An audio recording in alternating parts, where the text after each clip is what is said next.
torahcafe.com. How do we know when a religion's claims are credible and when they're not credible? When you approach any religion on the planet, you ask them, what have you got? Every religion will present to you some sort of benefit that you'll get if you join their religion. If you become a Christian, you will be saved in the next world. If you become a Buddhist, you will achieve the 8th stage of transic insight. You could become a sort of divinity. If you become a Hindu, you'll gain control over nature. If you ask these religions, tell me something. If instead of joining your religion, I joined that religion over there, will I get the benefits of your religion? They'll say no. Every religion's claims are exclusive. That is, if you join our religion, you get the benefits of our religion. If not, then you don't. And when a religion makes this claim to exclusivity, they step onto a credibility trapdoor. You say to them, tell me something. You're the only one who can tell me how to be saved. You're the only one who can tell me how to get to the 8th stage of transic insight. You're the only one who can tell me how to gain control over nature. That means the technology that you're offering me must not be patently obvious. If everybody could see it, then everybody would know you have to accept Jesus to be saved. So if it's not patently obvious, if not everybody in the world has realized it, then where did you get this information? Every religion will reveal to you something which I call the revelation narrative, the story of how that religion came to possess its secrets. And when I was doing my undergraduate work, I compared revelation narratives and discovered that in 165 major religious families, every single religion without exception has the exact same pattern in their revelation narrative. The pattern's fairly obvious. How does Christianity start? By an Orthodox Jew by the name of Shaul, who was walking alone on the road to Damascus, 35 years after Jesus died, when suddenly there appeared in front of him none other than Jesus. Nice to meet you. He tells all the miracle stories of his life, goes back into the city, starts telling people about his experience, writes down the story of Jesus' life, including all the miracles, then writes more than half of the books of the New Testament put together, and the New Testament is born, as is modern Christianity. If Paul told the truth about his experience with Jesus, the whole thing is true. If Paul lied or hallucinated or imagined or exaggerated, then the whole thing is not true. It turns out the credibility of all of Christianity rides on the credibility of one man, Paul. The credibility of Islam rests entirely on the credibility of one man, Muhammad. The same is true about every religion on the planet. You name it. Siddhartha Gautama, who launched Buddhism, who alone ascended to the 8th stage of transic insight, came to know all there is to be known, descended back into his body while no one was present. The Mormons were founded by Joseph Smith Jr. Now, I am not telling you that any of these religions are not true. It's entirely possible one of them or all of them could be true. What I am telling you is that from an academic perspective, the credibility level is 0. Because it's always based on the word of one or two people. Judaism starts like every other religion on the planet. You open up the Torah and it says, God spoke to one man, Abraham. A generation later, he speaks to, coincidentally, Abraham's son, Isaac. One generation later, Jacob. Do you see how suspicious this is? Now, of course, if you mention this to an Orthodox Jew, immediately the Orthodox Jew will object and say, no, you're reading the wrong part of the book. Flip to the second book, the book of Exodus, where there you see a story about how 3 million people escape Egypt, they make it to Mount Sinai, and there God appears and he speaks to 3 million people. Now that is impressive. 3 million people, what are the odds that 3 million people would have all conspired, told a lie about a mass revelation, and no one in that entire generation would have confessed and said, we made it all up? And if you try this in a university classroom, they will ask the most obvious question on the planet. Well, who wrote the Torah? And at that point, the credibility of Judaism is reduced to absolutely 0. We are just like every other religion on the planet. One person told a story. And that story was bought hook, line, and sinker. We must be empiricists. We must link ourselves to the physical realities, to the evidence. What is in fact true? What do we know for sure is true? One thing we know for sure is true. There's a book, tells a story about 3 million people hearing God speak. That means at some point, some charismatic cult leader or group of leaders must have told somebody that this event happened, this mass revelation. When the charismatic cult leader first introduced to the world this event of Sinai, 3 million people hearing God say, I'm the Lord your God, you should have no other gods before me, where did the charismatic cult leader place this event in history? In other words, let's go back to the moment where the charismatic cult leader will persuade the wild-eyed charismatic cult followers that the whole thing is true. How did it happen? So there's only 3 possibilities. There's the past theory, the present theory, and the future theory. When Judaism was originally launched, it had to have been launched with one of these 3 lies, and there is no other possibility. Start with the simplest. The simplest is the present. In the present lie, a charismatic cult leader comes to you and says to you, you all heard God speak. You heard him say these words, I'm the Lord your God, you should have no other gods before me. Moshe, come up to the mountain. I went up on the mountain, I got the Torah, I brought it down, and I've here to give it to you. I hand you the book, and you are so moved by my charisma, and the religion is up and running. Possibility number 2, past theory, slightly more complex. In past theory, the charismatic cult leader comes to a group of people and he says to them, you heard nothing, for God never spoke to you. It was long ago at the foot of a great mountain. All of your ancestors were there. There was a great prophet Moses. God descended on the mountain. He said, I'm the Lord your God. You shall have no other gods before me. Moshe, come up to the mountain. Moses went up. He received the Torah. He brought it down. He gave it to all of your ancestors. They were there. They became religious Jews. They kept the law carefully for generation after generation. For 2 or 3 generations. Then there was a terrible, now insert whatever you want, flood, disease, war, and the entire Jewish nation fumbled the tradition. It was lost. And no one in your family has known anything about Mount Sinai until now, when I, Fred, came back to tell you about the Sinai event. By the way, one subtle point. If I tell you your parents all received the tradition from their parents, my lie is obvious and my credibility drops to 0 instantly. No one's going to follow me. Therefore, in order to protect my credibility, I must tell you the tradition was lost, and that's why your mother knows nothing about it. Don't bother asking. Is that clear? Present theory, past theory. There is one other possibility, which is future theory, which I include just for completeness sake.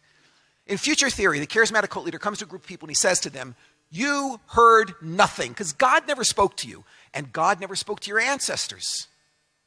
But someday, there'll be a great mountain Sinai. Generations from now, there'll be a great prophetic leader, Moses. God will descend on that mountain. He'll tell all of your descendants, I'm the Lord your God, you should have no other gods before me. Moshe, come up on the mountain. Moses will go up, he'll get the Torah, he'll bring it down. He'll give it to your descendants. Now note the power of the structure that I've created. Every copy of the Torah on the planet says that God spoke to 3 million people. The charismatic cult leader who introduced that to the Jewish nation had to tell those people when the event took place. He either had to say, God spoke in the past to a past generation, he spoke in the present to you, or he will speak in the future to a future generation. Do you see there is no other possibility? Now the power of this model is, what happens if I would show you that the future theory could never have produced Judaism as we know it today? It would never have worked. Then you and I would know that Judaism was originally launched with the present or the past.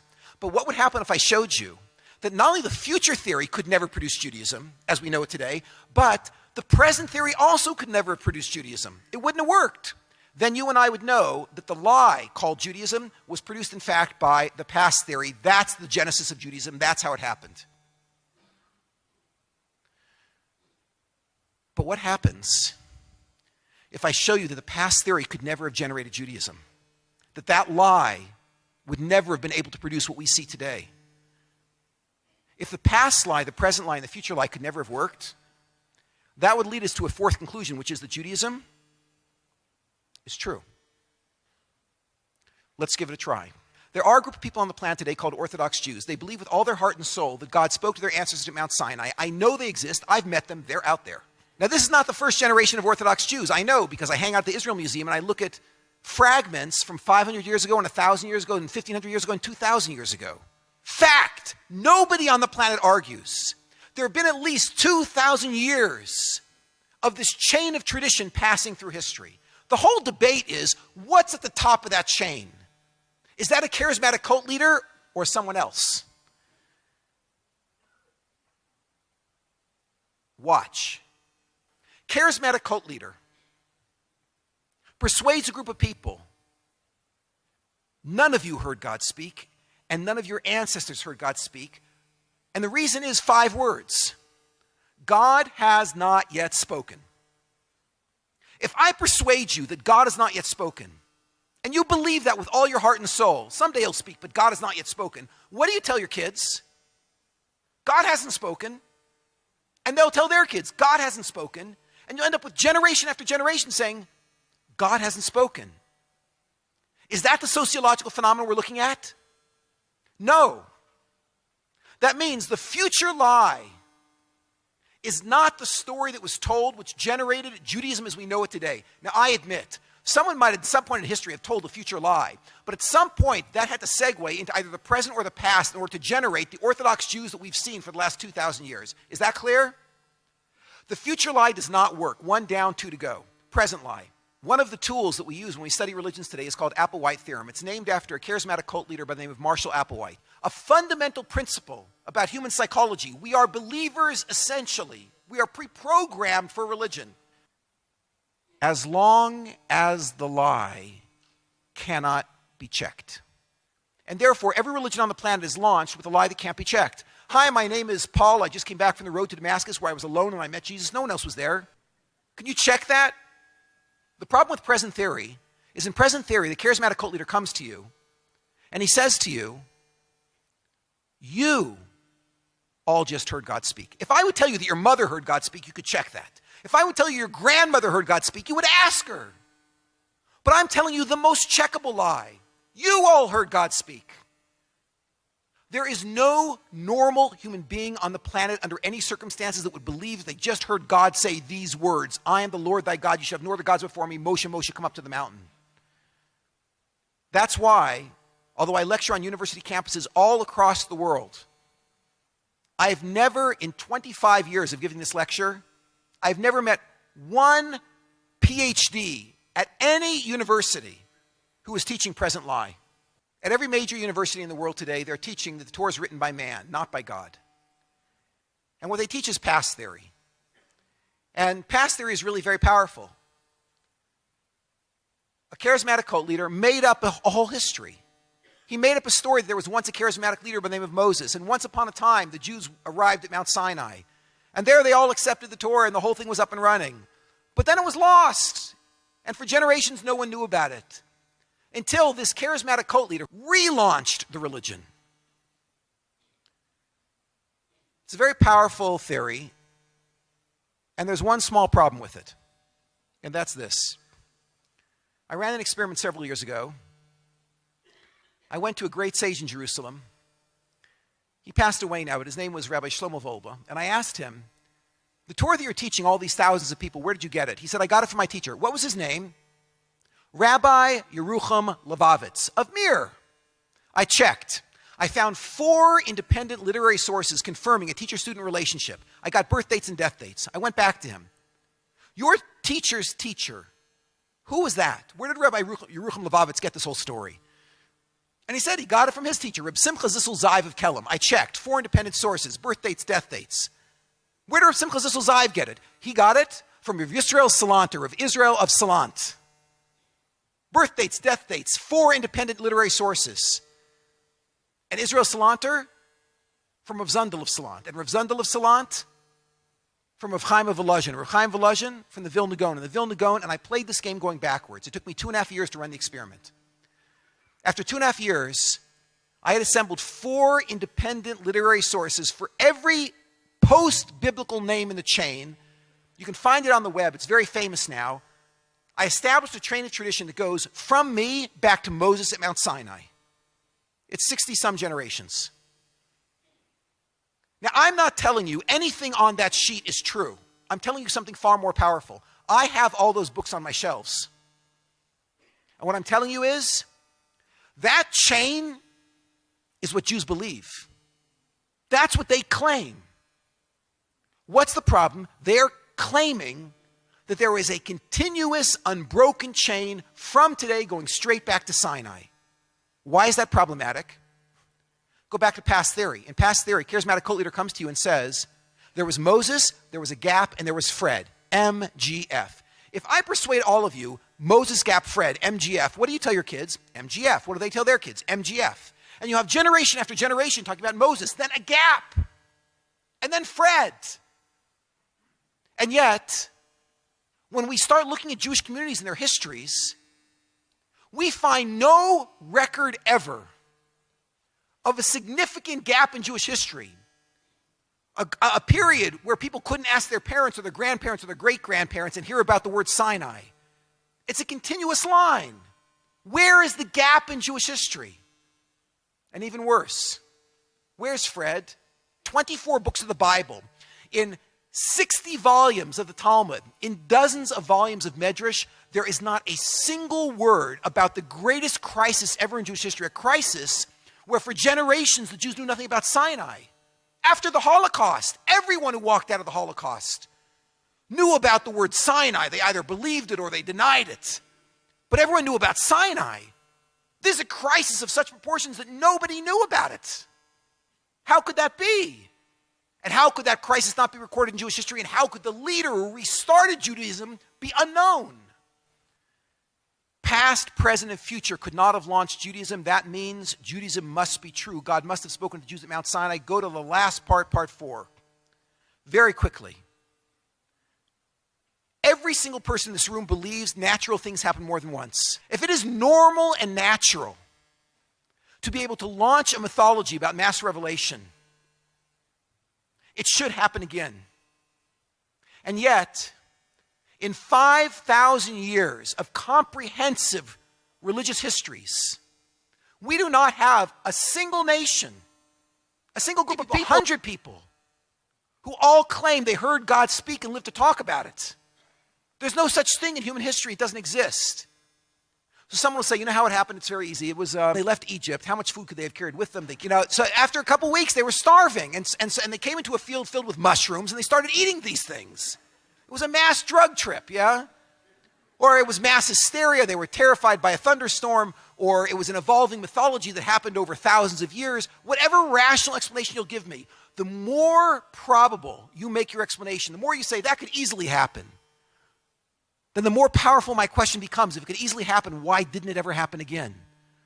Natural things happen more than once. Is it natural for a group of people to make up a story about God coming down in the form of a human being? I know it's possible naturally to get away with that story. How do I know? It happens dozens of times in human history. Whatever lie can be told has been told, except for one, which is the most obvious and most basic lie. God spoke to a group of people. Why hasn't everyone ever come up with that again? No one ever thought of it? It's too complicated? God spoke to 5 people, never thought of that one. What's going on? Why is that? And if you'll tell me, well, it could happen, but it's extremely unlikely, extremely unlikely. It's so unlikely it doesn't happen more than once every 5 or 6 or 7,000 years. And therefore, even though there was a story about mass revelation 6, 7, 8, 10,000 years ago, but I have no way of seeing it because I can't see that far back in history. If you'll tell me that, I'll say to you, yeah, you really believe that? Let me ask you something. I get up in front of you and I take a pair of dice and I tell you I'm the luckiest guy you ever met. I'm going to throw double sixes on the first throw. And I throw a pair of double sixes. So what are the odds I just got lucky? It's 1 in 36. What are the odds the dice are loaded? 35 and 36. Which do you believe? I do better. I pick up the dice. I throw 10 double sixes in a row. So now, let's say it's extremely unlikely that someone would get away with a story about mass revelation, and it's extremely unlikely someone would throw 10 double sixes in a row. Let's say that the odds are the same. Now, I show you a video, 10 double sixes in a row. And I tell you, there's a 0.00000000000000001% chance that he just got lucky. And there's a 99.999999999999999% chance those dice are loaded. What do you believe? If you're calm and rational, it's very obvious. Now just switch to the other side of the chart. I show you a picture of a group of people traveling down through history who believed in mass revelation. which you said it's so unlikely no one would ever get away with that except for once every 5,000 or 6,000 years, just like the dice. You know what the chances are this happened naturally? 0.00000000000000001% chance. And there's a 99.9999999999999% chance this was not a natural event. Put aside all emotional biases and tell me what you think is rational. For me, that presented an awesome intellectual challenge. My hands started to shake when I realized. And it made me realize the challenge of this world is not finding the truth. That's pretty obvious. The challenge is having the courage to live with integrity after you know it. Thank you.